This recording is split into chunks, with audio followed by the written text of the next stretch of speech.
Hello दोस्तों, कैसे हो? उम्मीद करता हूं कि सब बढ़िया होंगे। पिछले लेक्चर में इससे पहले हमने डाइवर्जेंस के बारे में, ग्रेडियंट और कर्ल के बारे में पढ़ लिया था।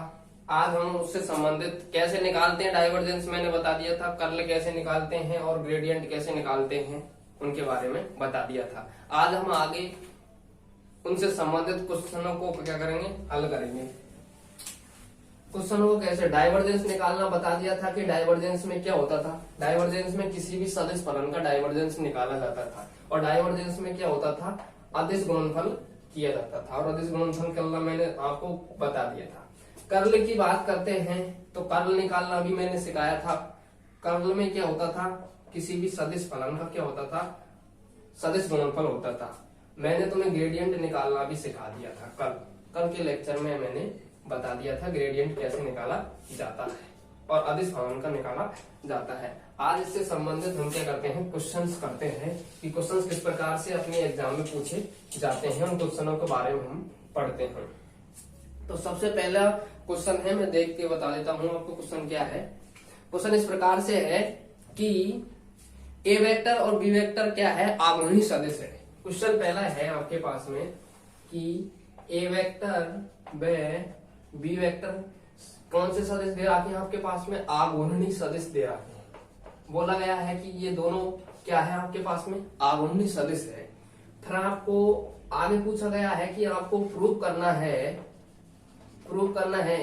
कि ए वेक्टर क्रॉस बी वेक्टर परिनालिकीय सदिश होगा,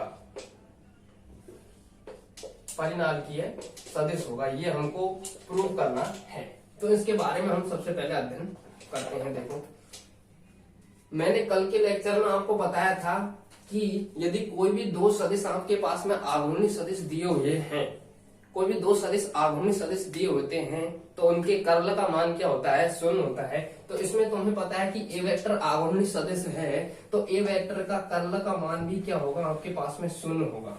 ए वेक्टर का जो कर्ल होगा इसका मान शून्य होगा। इसको समीकरण नंबर 1 दे देते हैं। बी वेक्टर भी आपके पास में आघूर्णी सदिश दिया हुआ है क्वेश्चन में आपके पास में, तो बी वेक्टर का आघूर्णी सदिश तुम निकालोगे तो ये भी क्या आएगा आपके पास में, शून्य आएगा। आघूर्णी सदिश के लिए कर्ल का मान शून्य होता है तो इसका तुम कर्ल निकालोगे तो क्या आना चाहिए, शून्य आना चाहिए। ये मैंने आपको पिछले लेक्चर में आपको एक कंडीशन बताई थी कि दो सदिश आपके पास में या एक सदिश आपके पास में आघूर्णी सदिश है तो सदिश के कर्ल का मान क्या होता है, शून्य होता है। और कर्ल जो निकाला जाता है, कर्ल जो निकाला जाता है वो सदिश गुणनफल के द्वारा निकाला जाता है।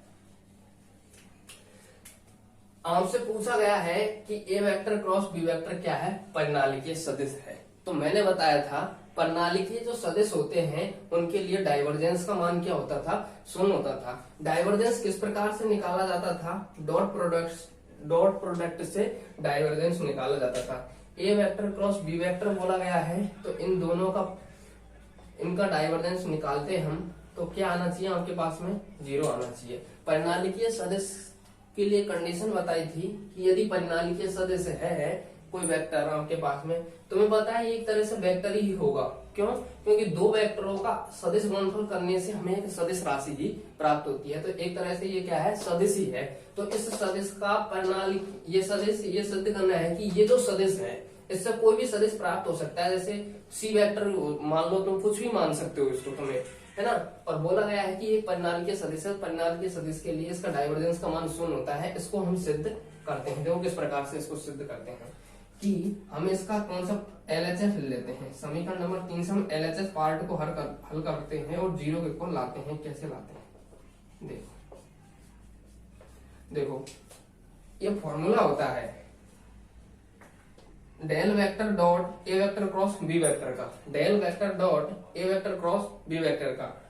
3 सदिश है आपके पास में और 2 सदिशों का आपके पास में क्या हो रहा है, क्रॉस प्रोडक्ट, और उसका आपके पास में डॉट प्रोडक्ट हो रहा है तीसरे सदिश के साथ में। तो उसको कैसे हल किया जाता है, उसका फॉर्मूला होता है आपके पास में, उसका फॉर्मूला होता है v vector dot del vector cross a vector minus a vector dot del vector cross B vector. तुम्हें पता है कि ए वेक्टर क्या है, एक आघूर्णी सदिश है। ए वेक्टर जब आघूर्णी सदिश है तो ये क्या है, एक तरह से कर्ली तो है, क्योंकि अदिश गुण सदिश गुणनफल किसमें किया जाता था, कर्ल में ही तो किया जाता था। तो आपके पास में ए वेक्टर आघूर्णी सदिश है तो इसका कर्ल का मान क्या होगा, आपके पास में 0 होगा, पहले बता चुके हैं। समीकरण नंबर 1 से समीकरण नंबर 2 से इसमें मान रख देंगे आपके पास में, तो आपके पास में ये आएगा। बी वेक्टर भी आपके पास में आघूर्णी सदिश है तो इसके कर्ल का वैल्यू क्या आएगा, 0 आएगा। तो तुम्हें पता है डॉट प्रोडक्ट 0 से करेंगे तो आपके पास में क्या आने वाली है, वैल्यू 0 आने वाली है। यही आपको क्या करना था, सिद्ध करना था। यही आपको सिद्ध करना था कि ए वेक्टर क्रॉस बी वेक्टर प्रणाली के सदिश है, तो आपको चेक करना है कि ए वेक्टर क्रॉस बी वेक्टर का डाइवर्जेंस यदि 0 आ रहा है तो हम बोल देंगे कि ये प्रणाली के सदस्य है, और यदि ए वेक्टर क्रॉस बी वेक्टर जो है इसका डाइवर्जेंस का मान 0 नहीं आता है तो आपको बोल देंगे कि ये प्रणाली के सदस्य नहीं है। इसको नोट कर लो, आपके पास में ये प्रणाली के सदस्य है, इतनी सिद्धम हो गया आपके पास। ठीक है, अगले क्वेश्चन के बारे में हम बात करेंगे। इस क्वेश्चन को सबसे पहले ध्यान से समझ लो, तुम ध्यान से समझने की कोशिश करो। क्वेश्चन में क्या दिया हुआ है, क्वेश्चन में दिया हुआ है आपके पास में ए वेक्टर और बी वेक्टर क्या है, आघूर्णी सदिश है। तो मैंने तुम्हें कंडीशन बताई थी कि आघूर्णी सदिश के लिए कर्ल की वैल्यू क्या होती है, 0 होती है। तो 2 समीकरण प्राप्त हो गए आपके पास में, एक ये समीकरण प्राप्त हो गया और ये समीकरण प्राप्त हो गया। और आपके पास में प्रूव करा रहा है, क्वेश्चन में प्रूव क्या करा रहा है कि ए वेक्टर क्रॉस बी वेक्टर क्या है, प्रणाली के सदिश है। हम जानते हैं कि जब कोई भी सदिश प्रणाली के सदिश होता है तो उसके डाइवर्जेंस का वैल्यू क्या होता है, 0 होता है। डाइवर्जेंस में कैसे निकाला जाता है, अदिश गुणनफल करके क्या आपके पास में निकाला जाता है। तो इसका डाइवर्जेंस की वैल्यू क्या हो जाएगी, 0 हो जाएगी। हम जानते हैं जब 3 सदिशों में से 2 सदिशों का क्रॉस प्रोडक्ट और एक सदिश के साथ में डॉट प्रोडक्ट किया जाता है तो उसका फॉर्मूला इस प्रकार से होता है, इसका एक्सटेंशन जो होता है इस प्रकार से होता है। तो आप देखोगे कि del vector cross a vector की वैल्यू समीकरण नंबर 1 से और समीकरण नंबर 2 से आपके पास में del vector cross B vector की वैल्यू 0 रखोगे तो आपके पास में क्या आने वाला है, 0 आने वाला है। यही आपको क्या करना था, सिद्ध करना था। बताओ अब कह सकते हैं ना, इससे क्या कह सकते हो आप कि ए वेक्टर क्रॉस बी वेक्टर क्या है, एक प्रणाली के सदस्य है। तो बिल्कुल सिंपल क्वेश्चन है और क्वेश्चन को ध्यान से पढ़ो, बस आपको ध्यान लगा करके पढ़ने की जरूरत है। अब अगले क्वेश्चन के बारे में चर्चा करेंगे हम, इस क्वेश्चन को आप नोट कर लो। ठीक है, अगले क्वेश्चन के बारे में हम बात करेंगे। इसका स्क्रीनशॉट ले सकते हो तुम, कुछ भी समझ में आ गया नहीं, बस यही चाहिए।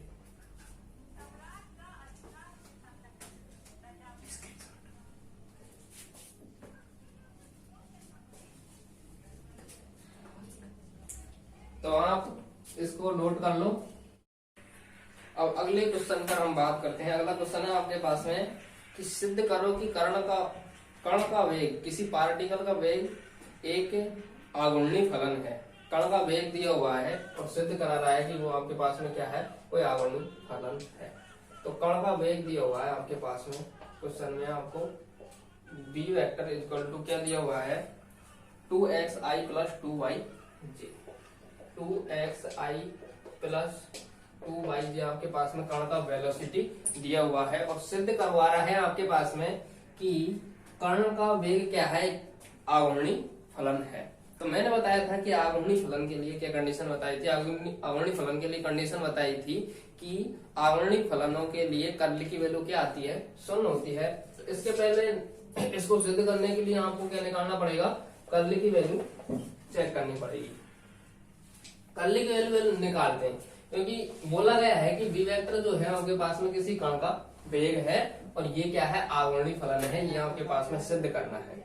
तो कोई भी फलन आघूर्णी फलन हो तो उसके लिए कर्ल की वैल्यू क्या होती है, 0 होती है। ये मैंने आपको बताया था। तो कर्ल का मान निकालते हैं और देखते हैं कि इसकी वैल्यू 0 आती है या नहीं आती है। यदि 0 आ जाती है तो हम कह देंगे कि बी वेक्टर जो है, कण की जो वेलोसिटी है वो एक क्या है, आघूर्णी फलन है। तो देखते हैं वेलोसिटी का कर्ल की वैल्यू। तुम्हें पता है कि कर्ल जो है आपके पास में वो किस प्रकार से निकाला जाता है, क्रॉस प्रोडक्ट से कर्ल निकाला जाता है। और मैंने कल तुम्हें बता दिया था, पिछले लेक्चर में मैंने तुम्हें बता दिया था कि जो सदिश गुणनफल है किस प्रकार से किया जाता है। बच्चों बिल्कुल सरल है, आप इसको पहले भी पढ़ चुके हो। कैसे निकाला जाता है, सारणिक के द्वारा निकाला जाता है, i कैप, j कैप और k कैप। समझ लो ना। सबसे पहले डेल वेक्टर की वैल्यू लिखते हैं, del upon del x del upon del y और डेल अपॉन डेल जेड। फिर वी वेक्टर की बात करते हैं तो ये हो जाएगा 2x 2y जे का घटक और k का घटक है ही नहीं है तो उसको क्या मानते हैं, जीरो मानते हैं। डेल वेक्टर की वैल्यू तुम जानते ही होंगे। डेल वेक्टर क्या होता है, संकारक होता है। इसकी वैल्यू मैंने कल बताई थी आपके पास में, I cap del upon del X plus J cap del upon del Y plus K cap del upon del Z. बताई थी नहीं बताई थी, बताई थी। वी वेक्टर की वैल्यू आपके पास में क्वेश्चन में दी हुई है तो इसका आप क्या निकालोगे, हल करोगे। इसको हल कैसे करोगे मुझे बताओ। कल बताया था प्रसार करना मैंने, और आज और फिर से बता देता हूँ कि सबसे पहले हम प्रथम पंक्ति के सापेक्ष क्या करते हैं, इसका प्रसार करते हैं। सारणी की वैल्यू निकालनी है यार, सारणी की वैल्यू निकालते सकते हो तुम आराम से। तो सारणी की वैल्यू तुम कैसे निकालोगे, देखो प्रथम पंक्ति के सापेक्ष इसका क्या करोगे, प्रसार करोगे। तो सबसे पहले आई कैप, इसको पॉजिटिव नेगेटिव पॉजिटिव, समझ रहे हो ना, पॉजिटिव नेगेटिव पॉजिटिव किसी के भी सापेक्ष प्रसार कर सकते हो, समझ रहे हो। किसी भी पंक्ति या किसी भी रॉ के साथ में प्रसार कर सकते हो। मैं प्रथम रॉ के सापेक्ष क्या कर रहा हूँ, प्रसार कर रहा हूँ इसका। तो आपके पास में ये हो जाएगा आई कैप। तो इस लाइन को छोड़ देंगे और इस लाइन को छोड़ देंगे। जिसको जिस भी आपको एलिमेंट को या जिस भी आपके पास में अवयव को, जिस संख्या को आपने लिया है, जिसको भी लिया है इसमें से आपको, उसकी लाइन, उसकी पंक्ति को छोड़ देना है पूरी को, और उसकी रॉ, उसको एक कॉलम को छोड़ देना है। और छोड़ देने के पश्चात इसको छोड़ देंगे, इसको छोड़ देंगे, तो फिर इनका करेंगे, इनका करेंगे तो आपके पास में क्या होगा मुझे बताओ। देखो del upon del y zero का कितना हो जाएगा, जीरो हो जाएगा। डेल अपॉन डेल जेड, ये क्या है, डेल अपॉन डेल जेड मतलब जेड 2y का जेड के सापेक्ष क्या किया जाएगा, आंशिक अवकलन किया जाएगा। तो तुम्हें पता है कि आंशिक अवकलन आपके पास में क्या हो जाएगा, अवकलन क्या हो जाएगा, देखो इसका जेड का y के सापेक्ष करेंगे तो जीरो आएगा आंशिक अवकलन, पता है ना तुम्हें। फिर माइनस जे, इसको छोड़ देंगे, फिर इसको छोड़ देंगे, ये तो जीरो हो ही जाएगा आपके पास में। फिर 2x का करेंगे z के रेस्पेक्ट में तो फिर से जीरो आएगा। फिर प्लस के कैप, समझना, इसको छोड़ेंगे और इसको छोड़ेंगे तो मुझे पता है कि x के सापेक्ष करोगे y का तो फिर से क्या आएगा, जीरो। फिर माइनस, फिर y के सापेक्ष x का करोगे तो क्या आएगा, जीरो। बताओ जीरो आया कि नहीं आया। आपके पास में कर्ल का जो मान है वो क्या आया, जीरो आया। तो हम कह सकते हैं ना, क्या कह सकते हैं कि कण का जो वेग है वो एक आघूर्णी फलन है, आघूर्णी फलन है। आघूर्णी फलन के लिए यही तो कंडीशन होती है कि उसके कर्ल का मान क्या होता है, शून्य होता है। तो ये आपके पास में कंप्लीट क्वेश्चन होता है, इसमें कुछ नहीं है, बिल्कुल सिंपल है। आपके पास में सारणी का मान निकालना अपन को, ये क्रॉस प्रोडक्ट अपन को आना चाहिए बस, और कुछ नहीं है, सिंपल क्वेश्चन है बिल्कुल। आगे करो, सेकंड क्वेश्चन पे देखते हैं, इसका स्क्रीनशॉट ले लो। सेकंड क्वेश्चन क्या है उसकी बात करते हैं। अगला क्वेश्चन देखें हम, तो अगला क्वेश्चन है आपके पास में है, अगला क्वेश्चन क्या है, अगला क्वेश्चन है मान ज्ञात कराना। मान ज्ञात करना है, मान किसका ज्ञात करना है आपको, del vector dot A vector dot are vector equal to a vector. Del vector dot A vector dot are vector equal to a vector. आपके पास में इसका क्या करना है, मान ज्ञात करना है। इसको क्या करना है आपको, मान ज्ञात करना है, मतलब इसको आपको सिद्ध करना है कि ये बराबर के क्या होता है, ये होता है, ये बराबर के क्या होता है आपके पास में, ये होता है। ये हमको प्रूव करना है। क्या करना है आपको, प्रूव करना है। इसको कैसे प्रूव करोगे मुझे बताओ। प्रूव करने का सीधा सा सिस्टम होता है, तुम्हें पता है कि LHS लो या RHS लो। तो हम देखो RHS से तो इसको कैसे भी प्राप्त नहीं कर सकते, तो हम क्या लेंगे यहाँ पर, LHS लोगे। इसमें LHS लोगे तो LHS के द्वारा इसको कैसे सॉल्व करोगे मुझे बताओ। LHS लोगे, इतना ही क्वेश्चन है, इतना ही क्वेश्चन है। अब इसमें क्या है, सबकी वैल्यू दीनी हुई है क्वेश्चन में दे भी सकता है इनकी वैल्यू, और क्वेश्चन में इनकी वैल्यू नहीं भी दे सकता आपको, तो अपनी तरफ से भी लिखनी पड़ेगी आपको वैल्यू। डेल वेक्टर की वैल्यू तो फिक्स है, आपको पता है डेल वेक्टर की वैल्यू क्या होती है।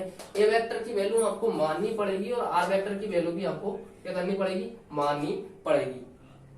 आर वेक्टर की वैल्यू फिक्स होती है, देखो मैं बताता हूँ आपको। LHS लेते हैं, LHS लेंगे तो LHS क्या है आपके पास में, ये है।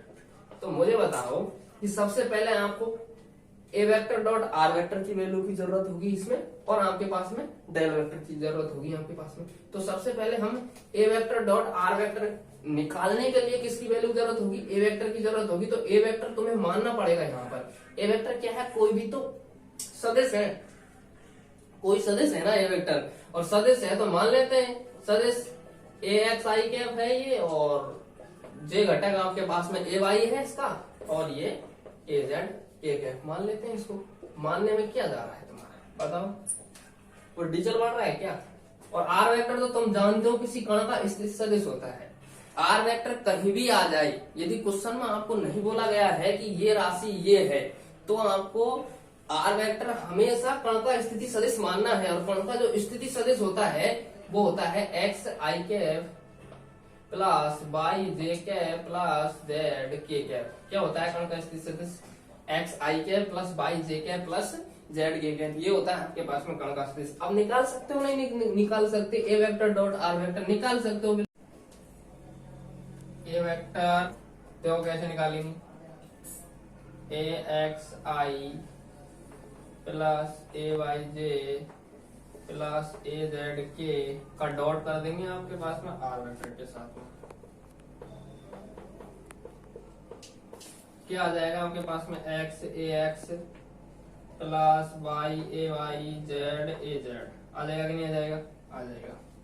ए वेक्टर डॉट आर वेक्टर आ जाएगा। कैसे आया, डॉट प्रोडक्ट में आपको पता ही है कि आई कैप का आई कैप के साथ में होगा 1 हो जाएगा, तो एक्स का ए एक्स का एक्स के साथ में मल्टीप्लाई करेंगे तो ये आएगा। फिर जे कैप का जे कैप के साथ में आएगा, के कैप का के कैप के साथ में। डॉट प्रोडक्ट कितना होता है, 1 होता है, इसलिए आपके पास में ये वैल्यू आ जाएगी। फिर आपके पास में क्या करना है आगे देखो इस क्वेश्चन में कि डेल वेक्टर के साथ में भी इसका क्या करना है, डॉट प्रोडक्ट करना है, मतलब आपके पास में अदिश गुणनफल करना है। तो डेल वेक्टर के साथ में इसका अदिश गुणनफल करते हैं। देखो डेल वेक्टर के साथ में जैसे अदिश गुणनफल करेंगे, मतलब I del upon del x, del की वैल्यू यही तो होती है, J del upon del Y plus K del upon del Z dot X A X plus Y A Y plus Z A Z, है का नहीं है।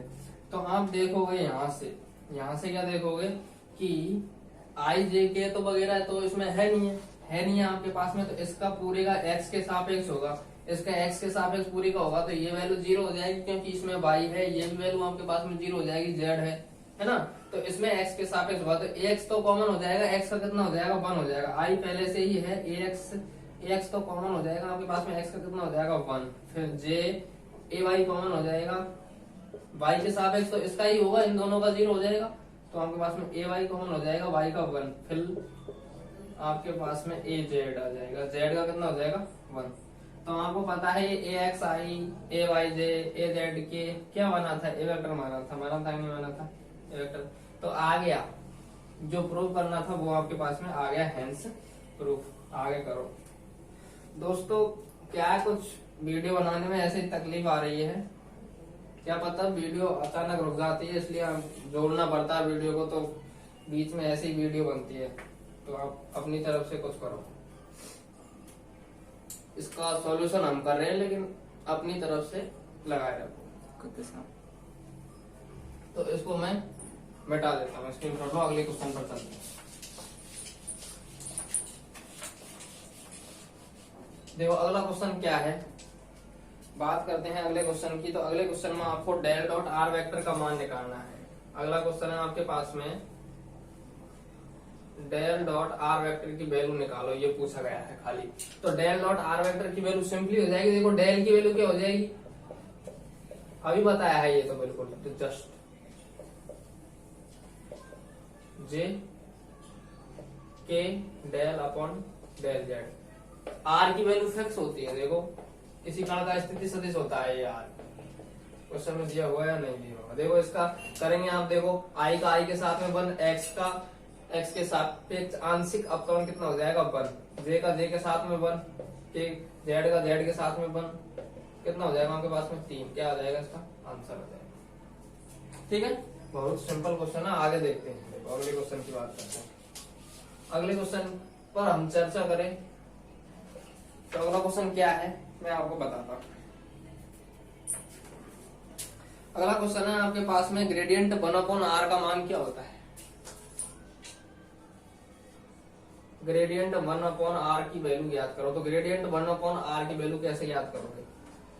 तो मैंने ग्रेडियंट निकालना बता दिया था। ये जो लेक्चर है आपके पास में, जो पिछले लेक्चर बताया था मैंने, डाइवर्जेंस, कर्ल और ग्रेडियंट, उनके बेसिक कैसे निकाले जाते हैं उनके बारे में बताया था मैंने पिछले लेक्चर में। अब उनसे संबंधित कैसे क्वेश्चन पूछे जाते हैं उसके बारे में ये लेक्चर है आपका। इसको देखो ग्रेडियंट बताया था मैंने, ग्रेडियंट कैसे निकालते हैं। ग्रेडियंट कैसे निकालते हैं तो हमें बताया था ना, ग्रेडियंट कैसे निकालते हैं। जैसे कि 1/r का ग्रेडियंट निकालना है तो इसको डेल के साथ में सिंपली गुणा करेंगे आपके पास में। और डेल की वैल्यू क्या होती है? I del upon del X J del upon del Y plus K cap del upon del Z का 1/r से मल्टीपल करो। देखो मुझे बताओ कि 1/r का इससे मल्टीपल होगा तो x के सापेक्ष 1/r का फलन क्या हो जाएगा? मुझे बताओ 1/r का x के सापेक्ष आंशिक फलन क्या हो जाएगा? कैसे करेंगे कि del upon del x r ऊपर ले जाएंगे तो -1 पावर हो जाएगी इसकी।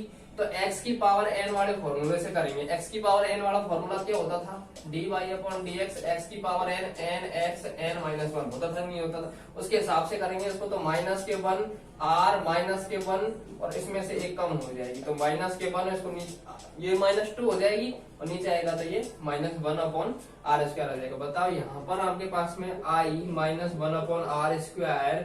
अब मुझे बताओ कि यहाँ पर r भी वेरिएबल है, r का भी x के सापेक्ष होगा तो r का कितना हो जाएगा? Del r upon del x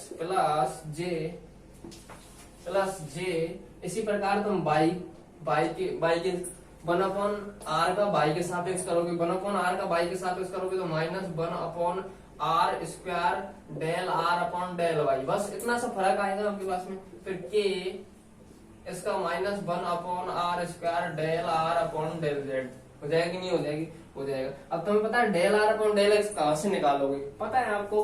तुम जानते हो कि किसी कण का जो स्थिति सदिश होता है वो क्या होता है? xi plus yj plus zk होता है, नहीं होता? होता है। यदि इसका मोड निकाले तो मोड क्या जाएगा इसका? मुझे बताओ।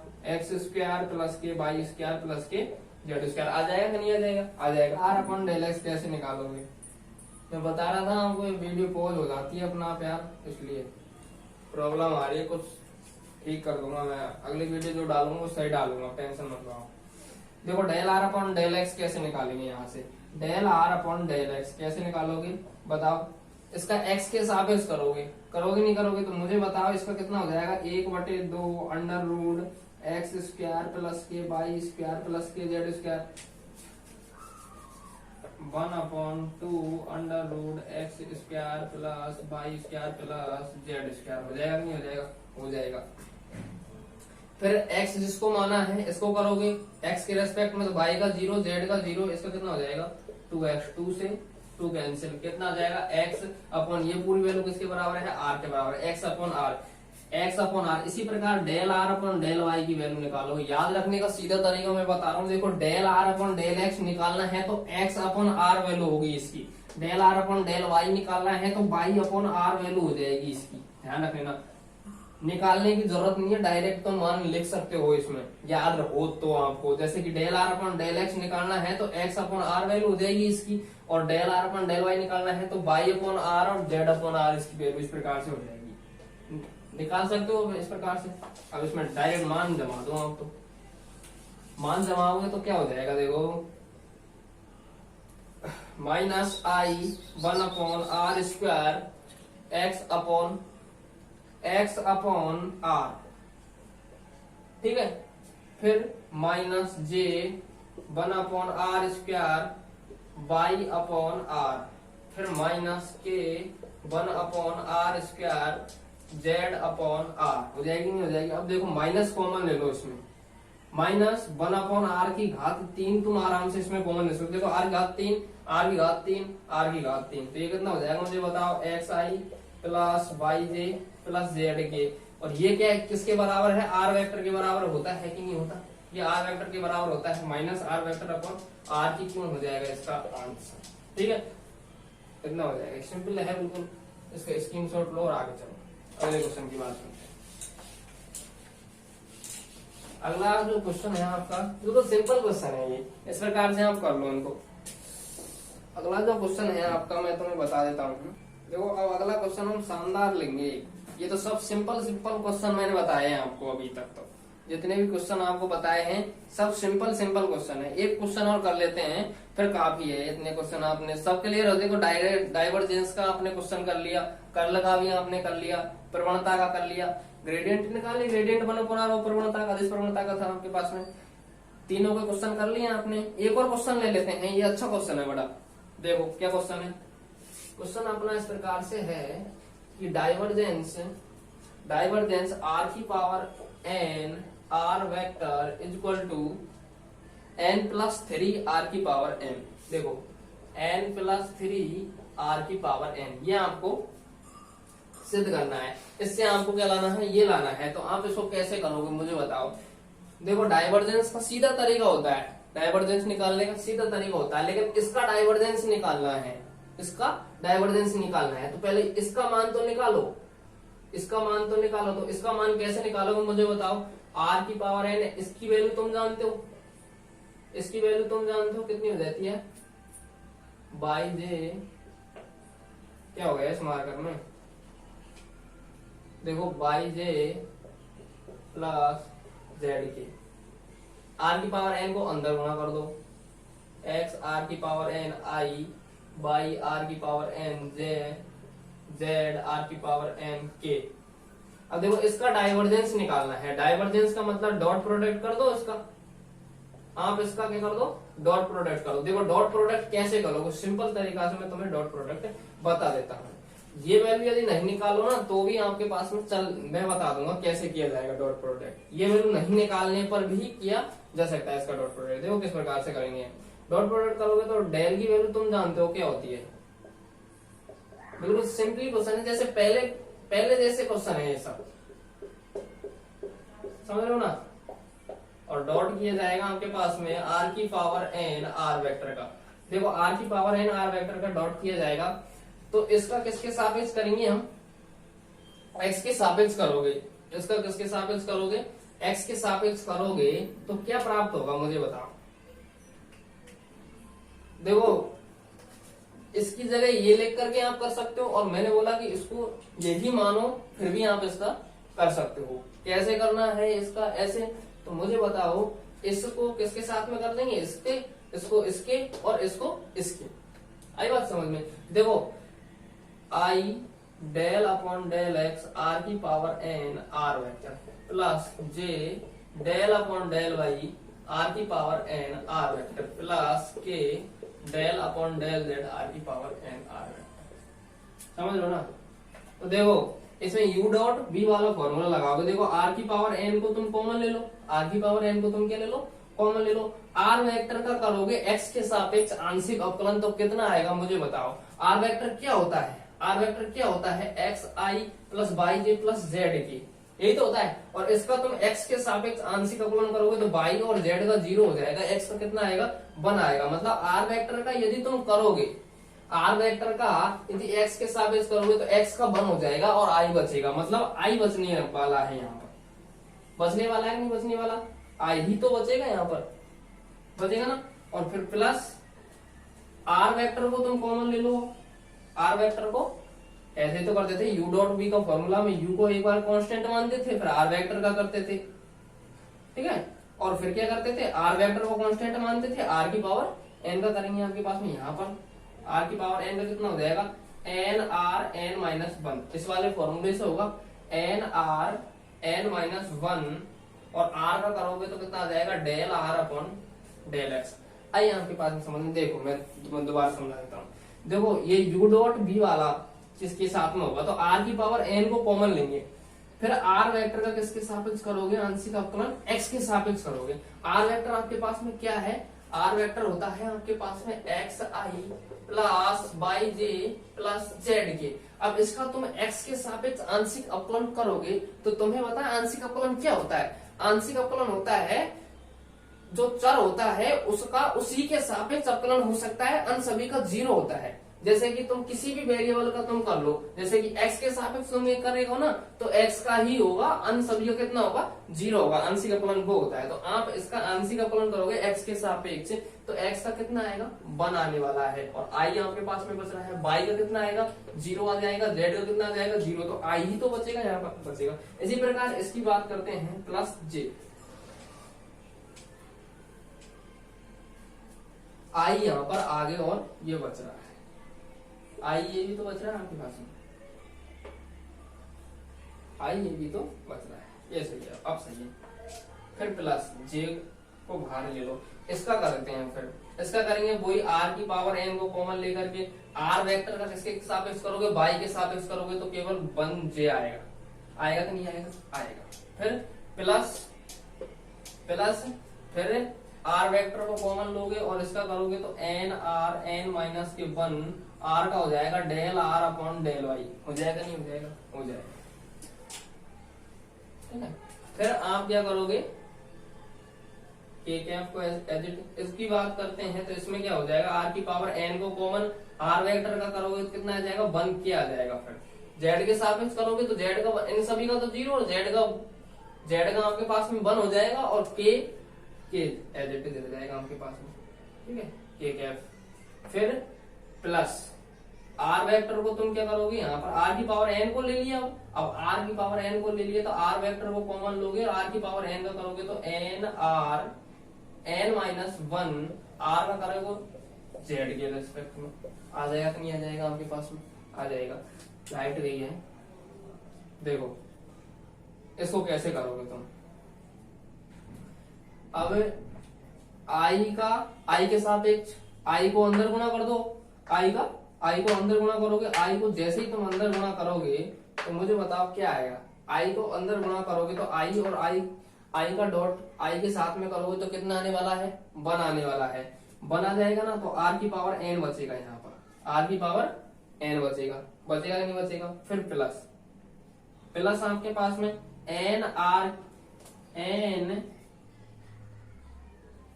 प्लस एन आर की पावर एन माइनस 1 को ऐसे कैसे रख दो, और इसकी वैल्यू तुम्हें पता है क्या होती है x अपॉन आर होती है। फिर आर वेक्टर का तुम आई के साथ में डॉट प्रोडक्ट करो, तुम्हें पता है कि जो सदिश होता है उनका सदिश के साथ में ही डॉट किया जा सकता है और क्रॉस किया जा सकता है, तो आर वेक्टर का इसका आई के का आर वेक्टर के साथ में जैसे ही तुम डॉट करोगे तो मुझे बताओ x आएगा, j का 0 हो जाएगा, k के साथ में 0 हो जाएगा, i के साथ में ही बनाएगा, केवल कितना आएगा x आने वाला है। प्लस इसी प्रकार तुम j का j के साथ में करोगे तो 1 हो जाएगा, यहाँ पर कितना बचने वाला है r की पावर n बचने वाला है, यहाँ पर r वेक्टर के साथ में करोगे तो कितना बचेगा y बचेगा, यहाँ पर y बचेगा, और ये n r की पावर n माइनस के 1 del r upon del y की वैल्यू अभी बताई थी कुछ समय पहले, y अपॉन कितना हो जाएगा r हो जाएगा। फिर अपन आगे हल करते हैं इसको, प्लस के कैप को अंदर गुणा करोगे तो के कैप डॉट के कैप आपके पास में क्या हो जाएगा 1 हो जाएगा। ये दिखाई दे रहा है आपको, नहीं दिखाई दे रहा हो तो ऊपर करूंगा इसको, देखो मैं बोल रहा हूँ, देखो के कैप का के कैप के साथ में कितना हो जाएगा 1 हो जाएगा, तो कितना बचेगा आर की पावर एन बचेगा। फिर प्लस आर वेक्टर का के कैप के साथ में करोगे, आर वेक्टर का के कैप के साथ में करोगे, आर वेक्टर का के कैप के साथ में करोगे तो बाई का और एक्स का कितना होगा 0 हो जाएगा, क्योंकि आई के देखो के कैप का आई के साथ में डॉट कर लो, चाहे के कैप का जे के साथ में डॉट करोगे तो 0 ही तो आएगा, के कैप और के कैप के साथ में डॉट करने पर आपके पास में कितना आएगा 1 आएगा, तो जेड बचेगा, यहाँ पर कितना बचेगा जेड बचेगा, देखो जेड फिर एन आर एन माइनस 1 ये हो जाएगा आपके पास में जेड अपॉन आर, इतना हो गया आपके पास में, इसको नोट करो। अब आगे बताते हैं, देखो आगे कैसे हल करेंगे इसको,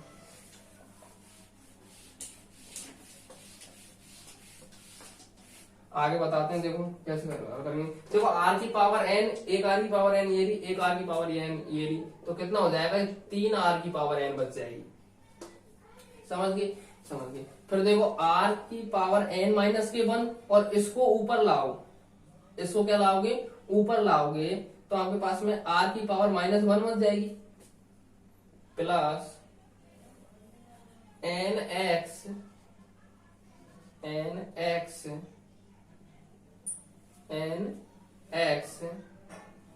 आर को ऊपर लाओगे तो एन आर की पावर एन माइनस के 2 हो जाएगी। हो जाएगी नहीं हो जाएगी? हो जाएगी। फिर प्लस ये करोगे, इसका हल करो, इसका हल करो।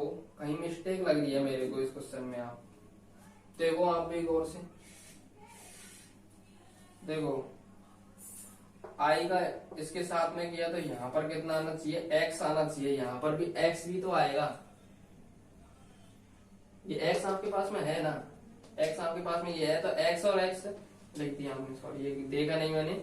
एक्स को एक्स के साथ में करोगे एक्स स्क्वायर हो जाएगा, ठीक है। फिर ये हो जाएगा आपके पास में एन आर की पावर एन माइनस के 2 ये हो जाएगा, और ये बाई स्क्वायर, फिर plus n z square r की पावर एन माइनस के 2 ये हो जाएगा। अब इसको देखो, 3 आर की पावर एन प्लस, इसमें आप देखोगे तो क्या कॉमन आ रहा है? एन आर की पावर एन माइनस के 2 कॉमन आ रहा है। क्या बच रहा है? एक्स स्क्वायर प्लस के बाई स्क्वायर प्लस के जेड स्क्वायर, और ये क्या होता है?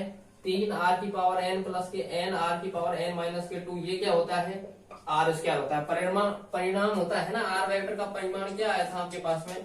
मोड क्या आया था? Under root x square plus y square plus के जेड स्क्वायर आया था कि नहीं आया था? अब इसका आर स्क्वायर दोनों पक्ष को बर करते हैं तो एक्स स्क्वायर प्लस के बाई स्क्वायर प्लस के जेड स्क्वायर, तो आर इसकी जगह क्या रख सकते हैं?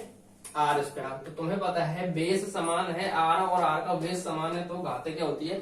जुड़ जाती है। तो 3 आर की power n plus n r n minus के 2 प्लस के कितना हो जाएगा? तो 2 से 2 क्या हो जाएगा? कैंसिल हो जाएगा। 2 से 2 कैंसिल हो जाएगा। तो देखो आगे ना, आर की पावर एन कॉमन ले लेंगे, आर की पावर एन बचेगा, तो ये कितना हो जाएगा आपके पास में? N plus 3। बताओ आंसर आया कि नहीं आया? आगे ना, यही तो सिद्ध करना तो है, तो हैंस प्रूफ। तो ये थोड़ा सा बड़ा क्वेश्चन था, पहले सीधा क्वेश्चन है बिल्कुल, कोई डाइवर्जेंस ही निकालना है अपन को, समझ लो ना। तो आज के लिए इतना ही, काफी क्वेश्चन कर लिए। फिर अगले लेक्चर में आपको मिलते हैं नए टॉपिक के साथ में। थैंक यू, गुड नाइट बच्चों, पढ़ाई करो ध्यान से, और बिल्कुल जो भी डाउट हो उसको कमेंट में बताओ आप, समझ गए। और जो भी वीडियो में प्रॉब्लम आ रही है उसको मैं सुधारने की कोशिश करूंगा। वीडियो पॉज हो जाती है मेरी, और चैनल को थोड़ा सपोर्ट करो, लाइक करो, शेयर करो। अब मैं अगला लेक्चर कल भेजूंगा आपको, है ना। अगले टॉपिक के साथ में मिलेंगे। बाय, गुड नाइट, बढ़िया रहो।